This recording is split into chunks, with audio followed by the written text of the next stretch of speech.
ہیں فصلوں کی اس کے مطابق ہم پروڈکشن کر سکتے ہیں. اسی طرح ہم یہ بھی جانتے ہیں کہ پاکستان کے پاس جو واٹر ریسورسز ہیں although وہ ہماری ایگریکلچرل نیڈز کو somehow فلفل کر رہے ہیں لیکن سٹل ہمیں ہر سال واٹر اسکیسٹی کا بھی سامنا کرنا پڑتا ہے. تو پانی کی کمی کو روکنا بھی ہمارے لیے بہت ضروری ہے. ہم اس اعتبار سے بڑے بلیسڈ ہیں کہ ہمارے پاس مونسون کا موسم آتا ہے, ہمارے پاس ہمارے جو واٹر ریزروائرز ہیں وہ دوبارہ سے فل ہو جاتے ہیں اور ہم یہ سوچتے ہیں کہ اگلے پورے سال کے لیے ہمارا پانی بہت ہے, لائک ہماری نیڈز کو ہماری ڈیمانڈز کو وہ کور کر سکتا ہے. لیکن سٹل ہمیں بہت سے موقعوں پر واٹر اسکیسٹی کا سامنا کرنا پڑتا ہے. تو بہت سے ایسے طریقے جس سے ہم ویسٹیج آف واٹر کو کم کر سکتے ہیں اور سسٹینیبل ایگریکلچر کو حاصل کر سکتے ہیں, وہ تمام طریقے ہمیں آپٹ کرنے چاہیے. اس کے لیے سب سے زیادہ ضروری یہ ہے کہ ہم اپنے کسان کو اویئر کریں ان تمام چیزوں سے, ان تمام ٹیکنیکس سے, ان تمام ٹیکنالوجی سے, اور ان کو لائک ٹیکنالوجیکلی جو ہے وہ ویل اکوپڈ کریں تاکہ وہ ان تمام ویسٹیج کو ختم کر کے اپنا ڈیزائرڈ پروڈکشن حاصل کر سکیں. بالکل. اور یہ بھی سننے میں آتا ہے سامعین کرام کہ جو پاکستان میں جو آپاشی کے جو طریقے ہیں یا زراعت میں جو چیزیں استعمال ہوتی ہیں, جو اسٹریٹجیز استعمال ہوتی ہیں وہ کافی پرانی ہے, جس کی وجہ سے نہ صرف پیداوار متاثر ہوتی ہے بلکہ کسان کو بھی زیادہ محنت کرنی پڑتی ہے اور اس طرح سے جو پیداوار ہے یا جس طرح سے ہونی چاہیے اس طرح سے نہیں ہو پاتی. تو ایسے بہت سارے سسٹینیبل طریقے ہیں, جس طرح سے حلیمہ نے ان طریقوں کی بات بھی کی جو ورلڈ وائڈ عالمی طور پر بھی استعمال ہو رہے ہیں اور کامیابی کے ساتھ استعمال ہو رہے ہیں. اور نہ صرف اس سے پیداوار میں جو ہے اضافہ ہوتا ہے بلکہ جو ایفیشنسی ہے, جو جسے کہتے ہیں کہ کام کرنے کی جو صلاحیت ہے یا جو فارمر جو کسان کے لیے آسانیاں پیدا کی جا سکتی ہیں اس میں بھی اس پر کام کیا جا سکتا ہے. حلیمہ, ہم دیکھتے ہیں کہ جو ہمارے چھوٹے کسان ہیں ان کے پاس اتنے ریسورسز نہیں ہیں, ان کے پاس اس طرح سے جدید مشینری موجود نہیں ہے جس کی وجہ سے وہ بہت مشکلات کا بھی شکار ہوتے ہیں, ان کی پیداوار بھی بہت بہتر نہیں ہوتی. آپ اس کو کس طرح سے دیکھتی ہیں؟ جو چھوٹے کسان ہیں پاکستان میں ان کے کیا حالات ہیں, وہ کس طرح کی مشکلات فیس کر رہے ہیں؟ اگر چھوٹے کسانوں کی بات کریں تو پاکستان میں وہ بہت مشکلات کو فیس کر رہے ہیں. بہت سی چیلنجز ہیں جو کہ زراعت کے ساتھ وابستہ ہیں یا ان کے کام کے ساتھ وابستہ ہیں, اور ان کو جو ڈیزائرڈ پروڈکٹیوٹی ہے وہ ہم حاصل نہیں کر پا رہے ہیں. اس میں سب سے جو پہلا ریزن آتا ہے وہ یہ ہے کہ ہمارے پاس ہائی ان پٹ کاسٹ ہے.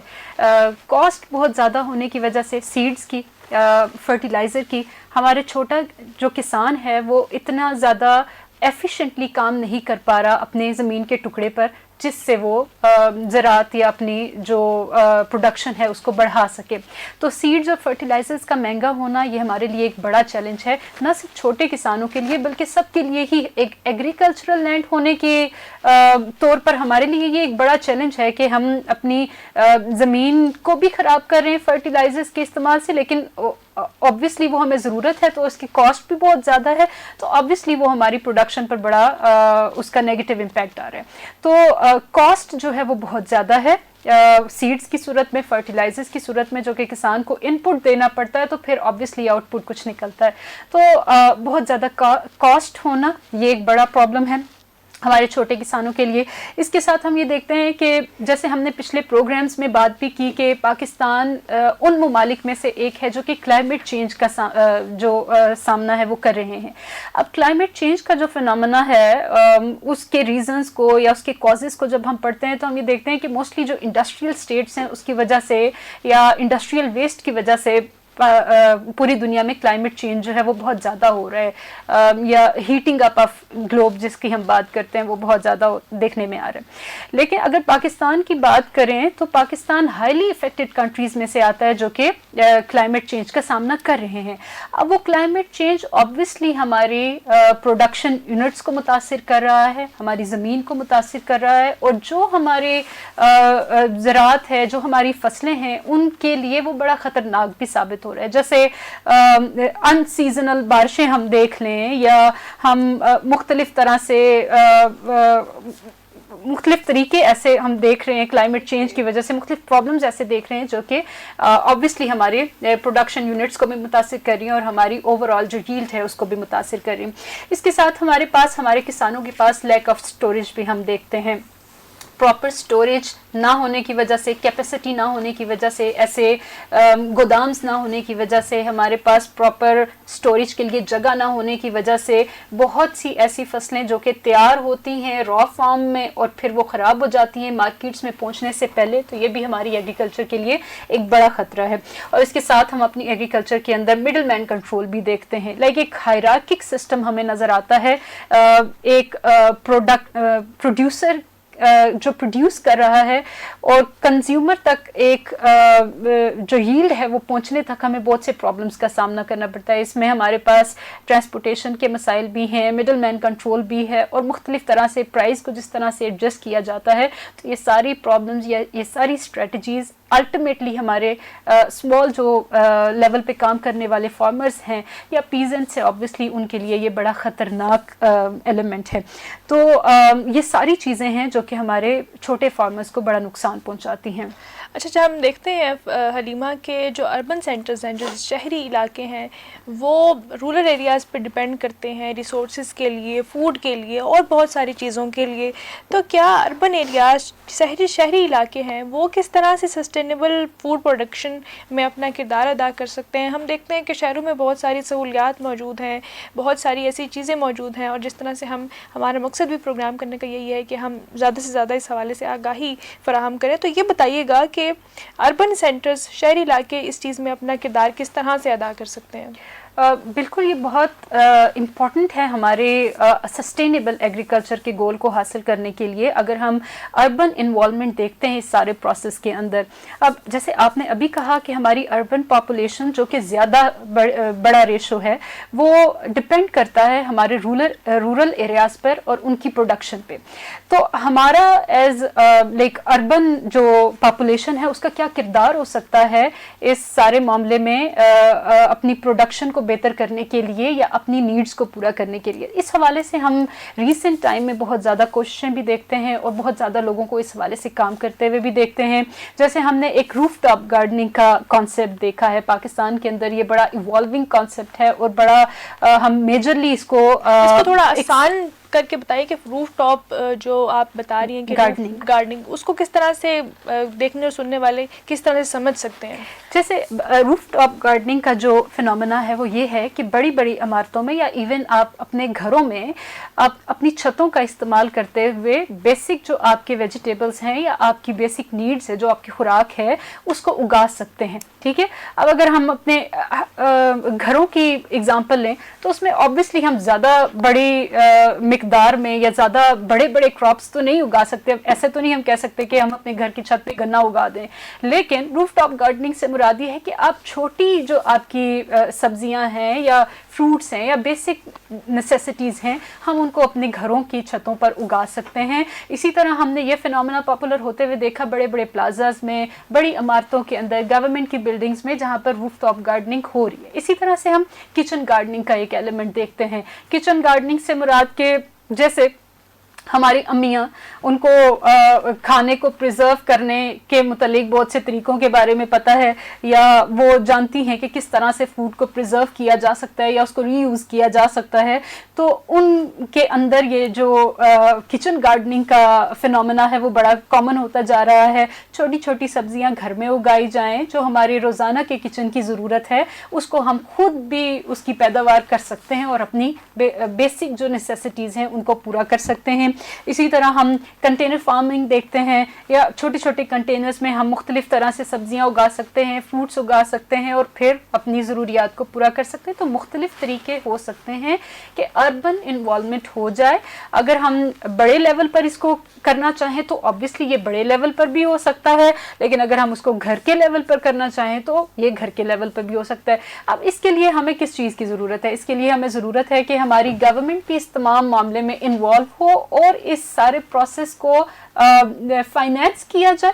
اگر ہم بڑے لیول پر یہ کرنا چاہ رہے ہیں, یا اگر فائنینس نہ بھی کر سکے ہماری گورنمنٹ, تو ایٹ لیسٹ ایسے ٹیکنالوجی پرووائڈ کی جائے یا ایسے مواقع فراہم کیے جائیں کہ یہ لوگوں کے لیے آسان ہو. ٹھیک ہے, تو اس طرح سے ہم اربن انوالومنٹ کو یقینی بنا سکتے ہیں اس سسٹینیبل ایگریکلچر کے ہدف کو حاصل کرنے کے لیے. بالکل، جیسے کہ آپ نے اربن انوالومنٹ کی بات کی، اور اگر ہم، کیونکہ ہم گزشتہ پروگرام میں ہم بات کر رہے تھے کہ اگر ہم ان چیزوں کے بارے میں اپنے بچوں کو پہلے سے بتائیں، ارلی سٹیجز پہ بتائیں، اسکول میں کریکولم میں اگر یہ چیزیں ہم شامل کریں تو ظاہر ہے پھر وہ بعد میں جا کے ان چیزوں کو اپنی زندگی میں بھی شامل کریں گے. اور جس طرح سے ہماری یوتھ کی ایک بڑی پرسنٹیج موجود ہے، تو اگر ان ایشوز پہ ان کو سینسٹائز کیا جائے، ان کو اویئر کیا جائے، ان کو آگاہی فراہم کی جائے، تو یقیناً ہماری سوسائٹی میں جو ہے ایک بڑے لیول پر ایک چینج ہمیں دیکھنے کو ملے گا. یہ بتائیے گا حلیمہ کہ کس طرح سے ہم یوتھ کو کس طرح سے متحرک کر سکتے ہیں، ان چیزوں کے بارے میں سینسٹائز کر سکتے ہیں. ہمارے پروگرام کا بھی مقصد یہ ہے کہ دیکھنے اور سننے والے ان چیزوں کے بارے میں جانیں. یہ بتائیے گا کہ اسکولز اور یوتھ کا اس حوالے سے کیا رول ہو سکتا ہے؟ اسکول اور یوتھ کا اس حوالے سے بڑا پازیٹیو رول ہو سکتا ہے. جیسے اگر اسکولس کی صرف بات کی جائے تو چھوٹے بچوں کو ایکٹیویٹیز میں انوالو کرنا زیادہ آسان ہوتا ہے، ٹھیک ہے. اور اگر آپ ان کو پریکٹیکل ورک کے لیے لے کے جائیں تو ہم زیادہ ایکسائٹمنٹ بھی دیکھتے ہیں، لرننگ بھی زیادہ ہوتے ہوئے دیکھتے ہیں ان کی.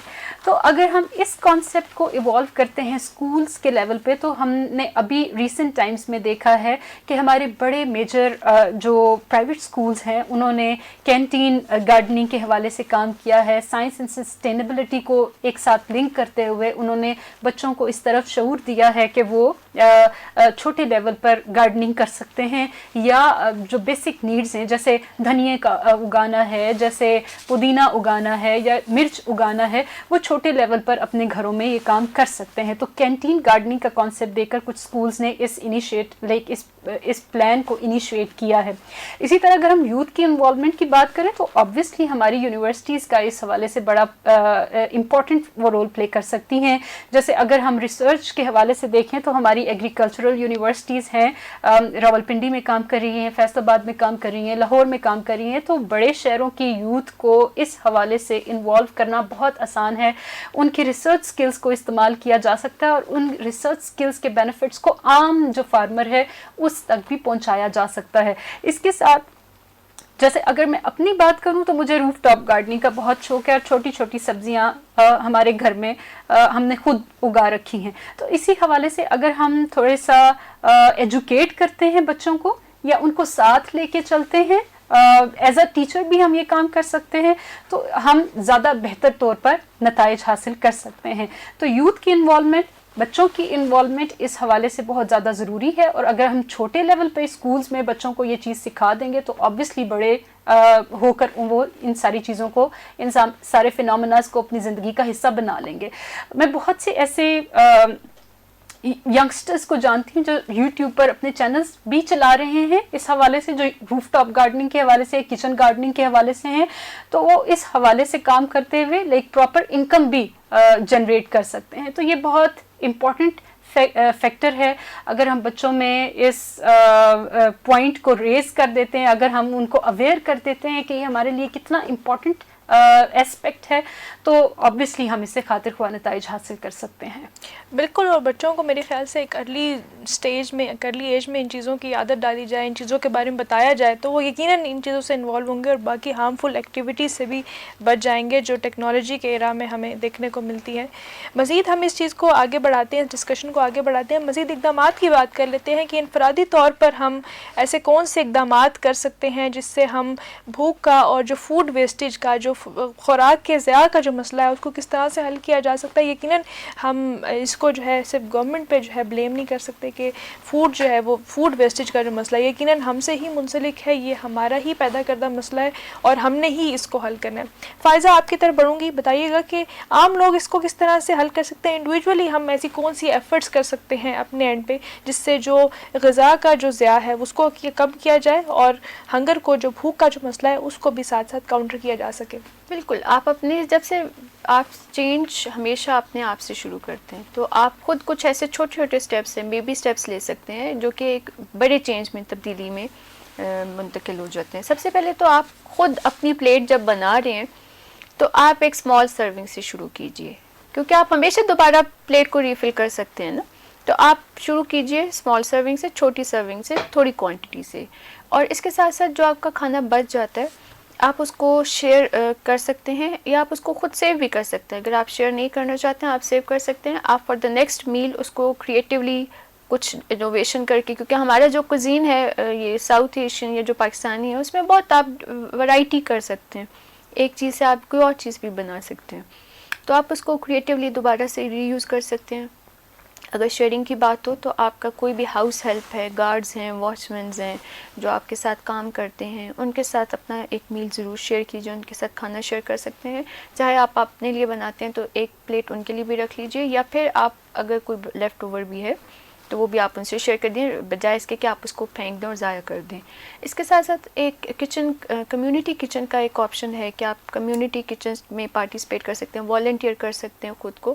کمیونٹی کچن کے بارے میں بتائیے گا. کمیونٹی کچن یہ ہوتا ہے کہ جیسے آپ نے دسترخوان کے بارے میں سنا ہے, وہاں پہ تو کھانا پرووائڈ کیا جاتا ہے دسترخوان لگا کے.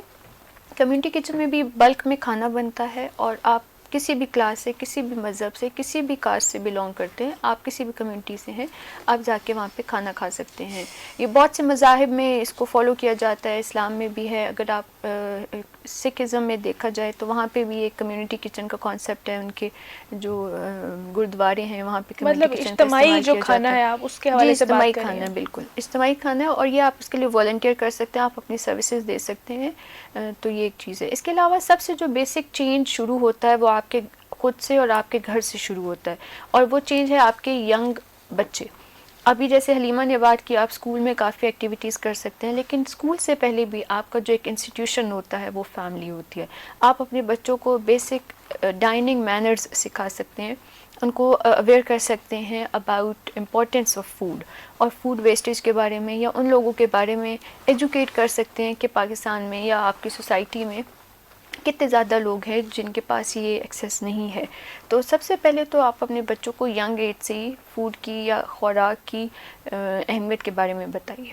اچھا یہ بتائیے گا, جس طرح سے آپ نے بات کی کہ بچوں کو گائیڈ کرنا ضروری ہے, بچوں کو اس حوالے سے اویئر کرنا ضروری ہے کہ جو فوڈ ویسٹیج کا مسئلہ ہے اس کو ہم نے اس میں اپنا کردار ادا کرنا ہے, انفرادی طور پر اس میں ہم نے اپنا رول پلے کرنا ہے, اس مسئلے کو حل کیا جا سکتا ہے.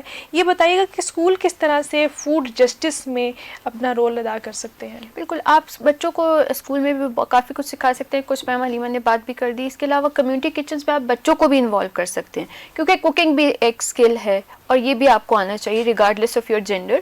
تو آپ بچوں کو بھی انوالو کر سکتے ہیں, ایٹ لیسٹ اگر وہ کچھ کر نہیں سکتے تو وہ آبزرو کر کے بہت کچھ سیکھ سکتے ہیں. اس کے علاوہ بچوں کے اسکولس میں آپ ایسی NGOs کو بلا سکتے ہیں جو اس پہ بھوک کے خاتمے پہ کام کر رہے ہیں, وہ آ کے ڈفرینٹ ایکٹیویٹیز یا کچھ ایسی اسپیچز ڈلیور کر سکتے ہیں. اس کے ساتھ ساتھ آپ بچوں میں ڈفرینٹ ایسے کریکولم میں ایسے ٹاپکس انٹروڈیوس کروا سکتے ہیں, جیسے ہم SDGs پہ بات کر رہے ہیں. انفارچونیٹلی ہمارے نیشنل کریکولم میں اس پہ بات نہیں ہوتی ہے, کیمبرج سسٹم میں ہے, لیکن جو نیشنل کریکولم میں جو وائڈر ریچ ہے جس کی, اس میں SDGs کے بارے میں کوئی بات نہیں ہوتی ہے.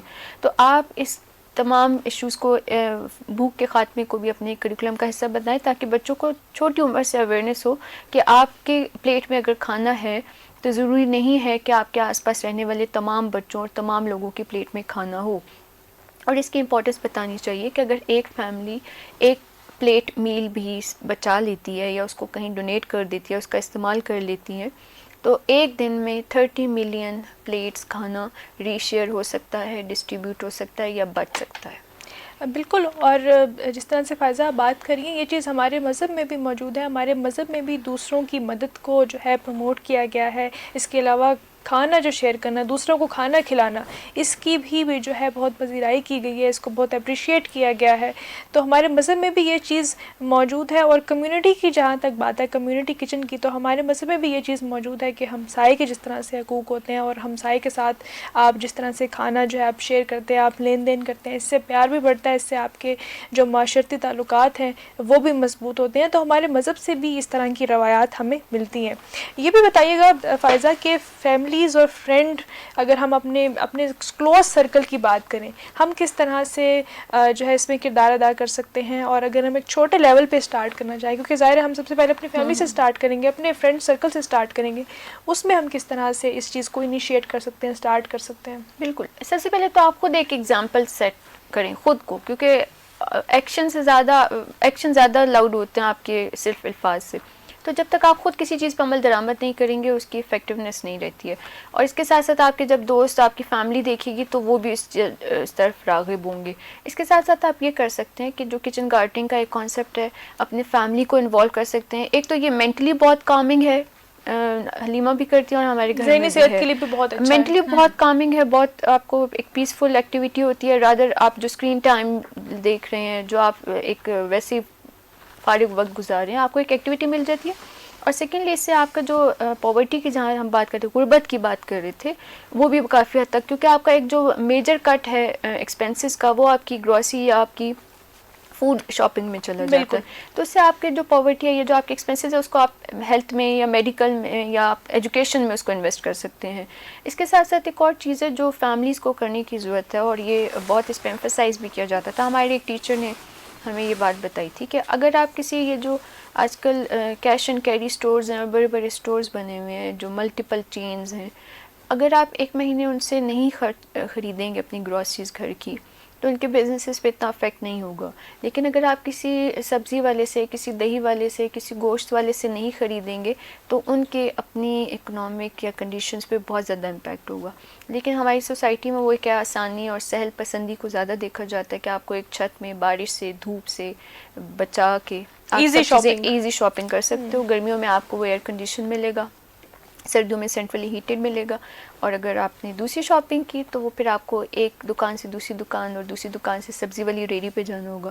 تو ہمیں اس چیز کو تھوڑا سا کم کرنے کی ضرورت ہے. ہمیں ایسے لوکل جو پروڈیوسرز ہیں اور جو لوکل آپ کے ریٹیلرز ہیں ان سے زیادہ ان سے بھی ہمیں خریدنے کی ضرورت ہے. بالکل, ہمیں اس چیز کو پروموٹ کرنا چاہیے. جو ہمارے چھوٹے دکاندار ہیں یا جو باہر جو ہے چیزیں سیل کر رہے ہوتے ہیں ڈفرینٹ اسٹالز پہ, تو ان سے میرے خیال سے خریداری کرنا زیادہ بہتر ہے ان کی سپورٹ کے لیے بھی.